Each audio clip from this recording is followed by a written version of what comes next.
Hello बच्चों, कैसे हैं आप? उम्मीद करती हूँ आप बढ़िया और एकदम मज़े में होंगे, खुश होंगे और लाइफ को एंजॉय कर रहे होंगे। देखिए, खुश रहना तो ज़रूरी है, क्योंकि जब हम खुश होते हैं ना तो हमारा शारीरिक और मानसिक विकास बहुत बढ़िया तरीके से होता है। तो चलिए, रहते हैं खुश और बढ़ते हैं अपने अध्याय की ओर। हम पढ़ने वाले हैं आज एक बेहद ही खूबसूरत सी कहानी, जिसका नाम है राजा हरिश्चंद्र। तो बच्चों, सत्य व धर्म दोनों का एक साथ पालन करना आसान कार्य नहीं है। जो लोग इन दोनों का पालन करते हैं वह अमर हो जाते हैं, उन्हें लोग सदैव याद रखते हैं। ऐसे ही एक राजा हरिश्चंद्र थे जिन्होंने सदैव सत्य व धर्म का पालन किया था। तो आइए उन्हीं के विषय में जानें। तो पुराने समय में राजा हरिश्चंद्र राज्य करते थे, यानी कि वो राजा थे।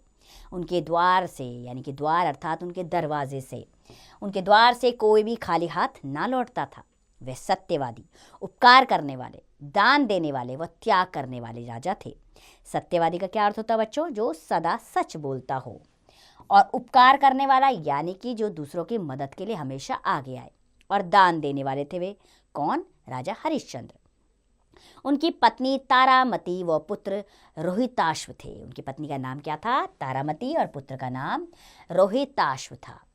एक बार देवराज इंद्र की प्रेरणा से मुनि विश्वामित्र ने राजा हरिश्चंद्र की सत्यवादिता और दानशीलता की परीक्षा लेने का निश्चय किया। यानी कि उन्होंने सोचा कि चलो इनकी परीक्षा ली जाए कि ये कितने दानवीर हैं और कितने सत्यवादी हैं। वे राजा हरिश्चंद्र के स्वप्न यानी कि स्वप्न में एक ब्राह्मण के रूप में प्रकट हुए और दान में उनका संपूर्ण राज्य मांग लिया। क्या किया उन्होंने? संपूर्ण राज्य मांग लिया दान में। और राजा ने स्वप्न में देखे गए ब्राह्मण को अपना संपूर्ण राज्य दान में दे दिया, और राजा ने भी सपने में दान में पूर्ण राज्य दे दिया। दूसरे दिन महर्षि विश्वामित्र राजा के दरबार में उपस्थित हुए। उन्होंने महाराज को स्वप्न में दिए गए दान की क्या बताई? उन्होंने दान की बात याद दिलाई। तो राजा को सपने वाली सारी बातें क्या हो गई? याद आ गई। फिर क्या था बच्चों? उन्हें याद आ गई बात, और उन्होंने महर्षि विश्वामित्र को भी पहचान लिया। अब विश्वामित्र ने राजा से दक्षिणा मांगी। ठीक है, फिर क्या हुआ? राजा ने मंत्री से दक्षिणा देने के लिए राजकोष से धन मंगवाया। तो विश्वामित्र बोल पड़े, जब तुमने सारा राज्य दान में दे दिया तब राजकोष तुम्हारा कैसे रहा? राजकोष यानी कि राजा का कोष या राज्य का कोष। तो उन्होंने कहा, जब राजकोष तो तुम मुझे दे चुके हो, फिर वो राजकोष तुम्हारा कैसे हुआ? तुम उससे दान कैसे दे सकते हो? यह तो हमारा हो गया, अब तुम उसमें से कुछ भी दक्षिणा नहीं दे सकते। विश्वामित्र द्वारा कही गई बातें बिल्कुल सच थी। हरिश्चंद्र सोच में पड़ गए। उनके पास दक्षिणा देने के लिए कुछ भी नहीं था। उनके द्वार से कोई भी मुनि बिना दक्षिणा लिए चला जाए, यह संभव नहीं था। हरिश्चंद्र ने अब स्वयं को बेचने का निश्चय किया, यानी कि उन्होंने ठान लिया कि अब वो स्वयं को ही बेच देंगे। राजा को शमशान घाट के मालिक रामू नामक डोम ने खरीद लिया। डोम किसे कहते हैं? एक छोटी जाति वाले को डोम कहा जाता है। उसने राजा को खरीद लिया। तारामती और रोहिताश्व को एक सुनार ने खरीदा। इस प्रकार राजा ने प्राप्त धन से विश्वामित्र को दक्षिणा दे दी। राजा अपनी रानी व पुत्र से अलग हो गए। तारामती, जो पहले स्वयं महारानी थी, अब सुनार के घर में बर्तन मांजने और चौका लगाने का काम करने लगी। राजा शमशान घाट पर पहरा देने लगे। जो लोग शमशान घाट पर अंतिम क्रिया के लिए आते थे, वे उनसे कर लेने का कार्य करते थे।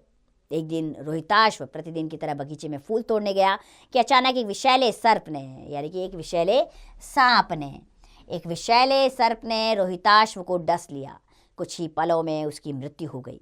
तारामती के लिए दुख असहनीय था। उसके पास तो पुत्र की कफन के लिए भी पैसे ना थे। कफन यानी कि टंग ढकने का वस्त्र, उसे कफन कहा जाता है। इसके लिए भी तारामती के पास पैसे नहीं थे।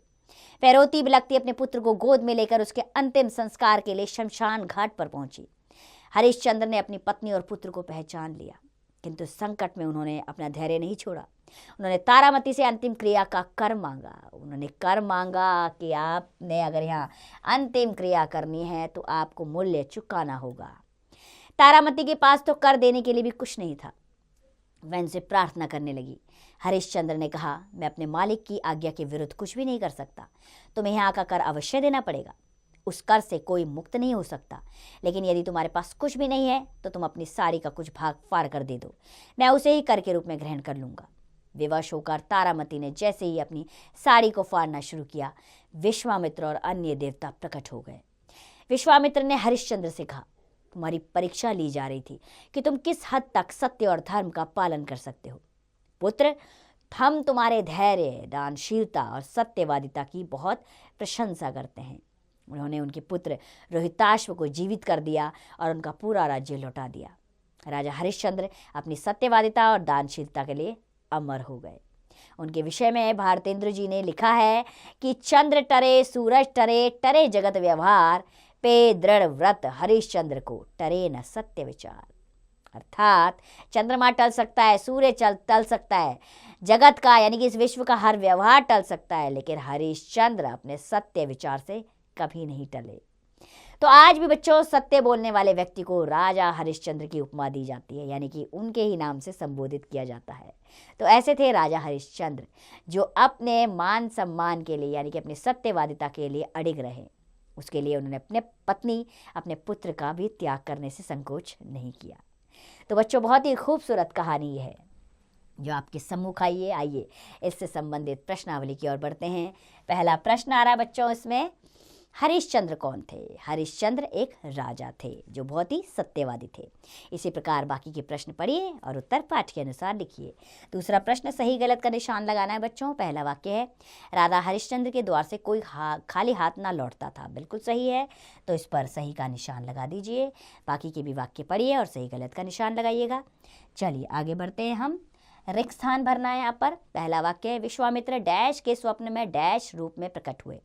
तो विश्वामित्र राजा हरिश्चंद्र के स्वप्न में ब्राह्मण रूप में प्रकट हुए। ठीक है, इस प्रकार आप रिक्त स्थान पाठ के अनुसार भरेंगे। बाकी के भी रिक्त स्थान पढ़िएगा और इसी प्रकार उत्तर दीजिएगा स्वयं। आइए चौथे प्रश्न पर आते हैं। किसने किससे कहा तुम्हारी परीक्षा ली जा रही थी? यह विश्वामित्र ने राजा हरिश्चंद्र से कहा। बाकी के भी वाक्य पढ़ के आप ये स्वयं कीजिएगा। आइए अध्याय के अनुसरण पर आते हैं। बच्चों, यदि घर के कामों में आप अपनी माँ का हाथ बटाते वक्त आपसे कोई फूलदान या कुछ और सामान टूट जाए तो आप क्या करेंगे? आप अपनी माँ से कहेंगे कि ये पहले से ही टूटा था? आप उसे चुपचाप उठाकर बाहर फेंक आएंगे? आप अपनी गलती माँ के सामने स्वीकार कर लेंगे? मुझे पूरी उम्मीद है कि आप तीसरे विकल्प को चुनेंगे, है ना?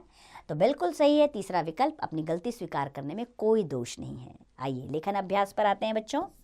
तो यहाँ पर आपको कुछ शब्द दिए गए हैं, इन्हें आपने 4-4 बार लिखना है। इससे क्या होगा? इससे आपको ये शब्द भी याद हो जाएंगे और आपका लेखन भी सुंदर हो जाएगा। एक तीर से 2 निशाने हो जाएंगे। तो करिएगा ये काम ज़रूर आप। चलिए आगे बढ़ जाते हैं। भाषा अभ्यास पर आते हैं। यहाँ पर क्या करना है? वाक्य प्रयोग करना है शब्दों का। धैर्य, तो विश्वामित्र राजा हरिश्चंद्र के धैर्य की परीक्षा ले रहे थे। इसी प्रकार बाकी के शब्द पढ़िए और वाक्य प्रयोग स्वयं कीजिएगा। चलिए दूसरे प्रश्न पर आ जाते हैं। उचित विराम चिन्ह लगाकर पुनः लिखिए। ठीक है, विराम चिन्ह आपने पढ़े होंगे। आपने ये पूरा अनुच्छेद दोबारा यहाँ लिखना है विराम चिन्ह लगाकर। जहाँ पर पूर्ण विराम आना है पूर्ण विराम लगाइए, प्रश्नवाचक चिन्ह की जगह पर प्रश्नवाचक चिन्ह और अन्य विराम चिन्ह लगाइएगा। ठीक है, आइए तीसरे प्रश्न पर आते हैं। ता या ई लगाकर शब्द बनाइए। जैसे मित्र जमा ताते मित्रता, बड़ा जमा ई बड़ाई, ऐसे ही समान जमा यहाँ क्या लगाएंगे? ता। तो क्या बन जाएगा बच्चों? समानता। ठीक है, इसी प्रकार बाकी के भी शब्दों को ता या ई जोड़कर नए शब्द बनाइए। चलिए चौथे प्रश्न पर आते हैं। वाक्यांशों के लिए एक शब्द लिखना है इसमें। दान देने वाले को क्या कहते हैं बच्चों? दानवीर। यहाँ लिख दीजिए आप दानवीर। इसी प्रकार क्या करेंगे आप? बाकी के भी वाक्य पढ़ेंगे और अनेक शब्दों के लिए एक शब्द लिखेंगे। चलिए अगले प्रश्न की ओर बढ़ते हैं हम। अब आ जाते हैं योग्यता विस्तार पर। प्रस्तुत कहानी से राजा हरिश्चंद्र के बारे में आपको क्या पता चलता है? अपने शब्दों में लिखिए। बहुत ही सुंदर कहानी थी।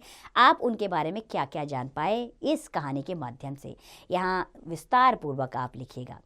तो बच्चों, सत्य बोलने के लिए हमेशा हमें प्रेरित होना चाहिए। हमेशा सत्य बोलना चाहिए, क्योंकि एक झूठ को छुपाने के लिए हमें कई झूठ बोलने पड़ते हैं और उससे क्या होता है? हम लोगों के सामने बुरे बन जाते हैं। इसलिए हमेशा सत्य का साथ दीजिए। एक बार सत्य बोलेंगे आदत पड़ जाएगी और फिर कभी भी आपको झूठ का सहारा नहीं लेना पड़ेगा। तो खुश रहिए, स्वस्थ रहिए, मस्त रहिए और अभ्यास करते रहिए।